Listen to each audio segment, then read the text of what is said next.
Olá, gente, tudo bem? Professora Cristiane, vamos para mais duas questões, né? A nona e a 10ª. E nesse caso, a questão 9 diz o seguinte: para o vídeo, pausa aí um pouco, resolve e aí confere. Uma caixa d'água está localizada no ponto P de um terreno plano. Ela é avistada do ponto A sob um ângulo de 30 graus e do ponto B sob um ângulo de 45 graus. Sabendo-se que a medida do ângulo APB é 90 graus e a medida entre os pontos A e B é 100 metros, calcule em metros a altura da caixa d'água. Então, claro, a primeira coisa que a gente vai fazer é escrever 100 metros aqui para a distância entre A e B, né? A questão fala que esse ângulo é 30 graus e esse aqui 45 graus. E o que ele quer é essa altura aí da caixa d'água. E note que é dado na questão, né, essa perpendicularidade aqui, ó, que forma um ângulo de 90 graus. Ele tanto deixa escrito na questão, né, desenhadinho, quanto ele fala. E aí o que a gente precisa? Se eu tivesse a medida desse cateto e desse cateto, eu usaria Pitágoras para descobrir a altura. Por quê? Porque se eu chamo de H essa altura e descubro x e y em função de H, eu aplico Pitágoras aqui e acho a altura. Mas para isso, ó, repare que esse ângulo aqui é 90 também, formado entre aqui a caixa d'água e o solo, né? Aqui também é 90 graus. Então eu tenho três triângulos retângulos, né?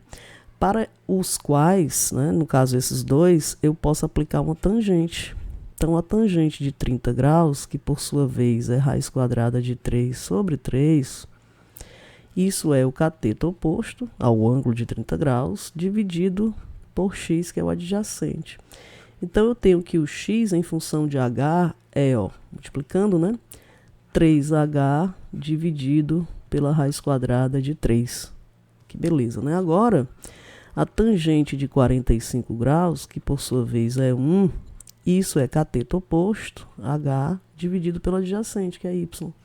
Então, a gente já descobre aqui que a medida de y, né, multiplicando os meios pelos extremos, aqui tem 1, é igualzinho à medida da altura dessa caixa d'água, né? Então, voltando para o triângulo aqui de baixo, ó, onde eu já tenho x e y em função de h, aplico Pitágoras. E aí eu fico com 3h sobre a raiz quadrada de 3 ao quadrado, é um cateto, mais h ao quadrado, o outro cateto, igual a hipotenusa ao quadrado, no caso 100 ao quadrado. Isso aqui vai dar 9h2 dividido por 3, mais h2, igual a 10.000, né? 4 zerinhos aí. Então, 9 dividido por 3, eu tenho 3, ó. 3h2 mais 1h2 dá 4h2, igual a 10.000. E aí, é claro, que a questão basicamente acabou, né? Eu tenho que h é a raiz quadrada de 10.000 dividido por 4, de 2.500. Né? Que é essa divisão. Então, H é 50 metros, como ele deseja. E a alternativa correta é o item D. Questão bacana. O que é legal dessa questão? Essa configuração aqui que você monta, né, para resolvê-lo. Então, vamos para a questão 10.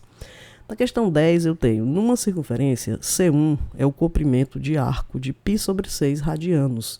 E C2 é o comprimento da secante, está aqui a secante, ó, determinada por este arco, como ilustra a figura abaixo. Então, a razão entre C1 e C2, a divisão, né, é igual a π sobre 6 multiplicado por. Então, eu quero o fator que multiplica π sobre 6, tá? Para resolver essa questão, eu vou precisar primeiro, né, porque é interessante fazer π sobre 6, na verdade, o comprimento de C1, ó, desse arco, em função do raio, tá? Do setor. Então, eu não sei o raio, vou chamar de R e R. Então, a gente sabe que 2π radiano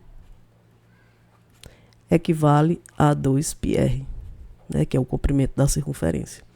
Então, π sobre 6 radiano, que é o que está aqui, né, equivale a C1, comprimento do arco. Então, eu tenho aqui que C1 vai ser π sobre 6, que multiplica 2πr dividido por 2π. Ora, tchau para 2π E eu fico com π sobre 6 vezes o raio. Muito bem. Agora, se você olhar para o triângulo que aqui está, ó, vamos chamar esse triângulo de A, B, C, formado por RR e C2. Eu tenho um ângulo de frente para C2, né? E tem os lados que formam esse ângulo. Então, eu posso calcular através da lei dos cossenos C2, porque C1 já tem, né? Então, C2 ao quadrado vai ser R ao quadrado mais R ao quadrado menos 2R vezes R, né? Vezes o cosseno de π sobre 6. Então, eu vou ter aqui, ó, continuar aqui, 2R quadrado menos 2R quadrado. O cosseno de π sobre 6 é o cosseno de 30 graus, né? Que é raiz de 3 sobre 2. Opa, desculpa. Vai dar aqui, ó, 1, né? E eu vou ficar com C2 como sendo a raiz quadrada. Olha, repara, eu tenho aqui R2 em ambos os membros, então vou colocar em evidência. O que sobra aqui é 2 menos a raiz quadrada de 3. Tá? Então, tenho isso. E ainda posso extrair a raiz quadrada de R2, que vai dar R. Porque aqui está multiplicando, eu posso fazer isso. Então, fica R que multiplica a raiz quadrada de 2 menos a raiz quadrada de 3. Pronto, aí está C2. E agora vamos fazer o quociente aqui, né? Eu quero C1 dividido por C2. Essa é a parte chata. Então, isso aqui vai ser π sobre 6, que multiplica R, dividido por R, que multiplica a raiz quadrada de 2 menos a raiz quadrada de 3. O que nós temos? Nós temos a possibilidade, ó, de cancelar R com R, né? E de colocar o π sobre 6 em evidência, uma vez que ele quer o fator que multiplica o π sobre 6. E o fator é isso aqui, ó, 1 sobre a raiz quadrada de 2 menos a raiz quadrada de 3. Tá certo? Só que essa escrita não aparece aqui embaixo, né? Não aparece. Então, o que a gente pode fazer? A gente pode racionalizar, tá bom? E aí, o que eu faço? Eu multiplico, né, por raiz quadrada de 2 mais a raiz quadrada de 3.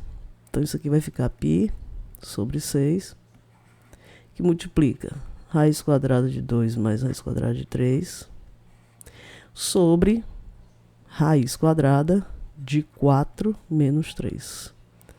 Ok? Então, C1 dividido por C2 vai ser π sobre 6, que multiplica a raiz quadrada de 2 mais a raiz quadrada de 3, que eu não posso fazer nada, dividido por raiz quadrada de 4 menos 3, que é 1, né?